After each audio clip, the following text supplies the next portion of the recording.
Telegram తిరిగి యూజర్లకు అందుబాటులోకి వచ్చింది. గూగుల్ ప్లే స్టోర్లో కూడా దీనిని పునరుద్ధరించారు. నీట్ రీటెస్ట్ నేపథ్యంలో టెలిగ్రామ్పై జూన్ 16న కేంద్రం తాత్కాలిక నిషేధం విధించారు. నీట్ పునర్పరీక్ష నేపథ్యంలో ఈ నెల 22 వరకు టెలిగ్రామ్ యాప్పై, ఈ నెల 30 వరకు మెసేజింగ్ ఎడిటింగ్ ఫీచర్పై ఆంక్షలు విధించింది. ఆ పేపర్ లీక్ వ్యవహారంలో ఎన్టీఏ సిఫార్సుల మేరకు ప్రభుత్వం ఆ నిర్ణయం తీసుకుంది.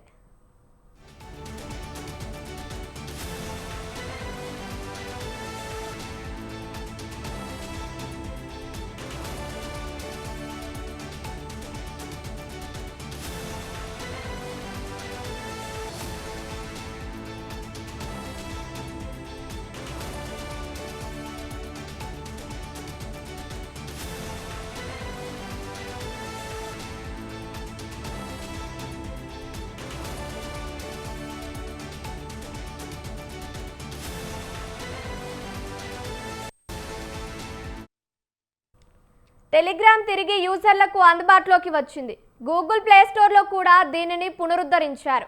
నీట్ రీటెస్ట్ నేపథ్యంలో టెలిగ్రామ్పై జూన్ 16న కేంద్రం తాత్కాలిక నిషేధం విధించారు. నీట్ పునర్పరీక్ష నేపథ్యంలో ఈ నెల 22 వరకు టెలిగ్రామ్ యాప్పై, ఈ నెల 30 వరకు మెసేజింగ్ ఎడిటింగ్ ఫీచర్పై ఆంక్షలు విధించింది. ఆ పేపర్ లీక్ వ్యవహారంలో ఎన్టీఏ సిఫార్సుల మేరకు ప్రభుత్వం ఆ నిర్ణయం తీసుకుంది.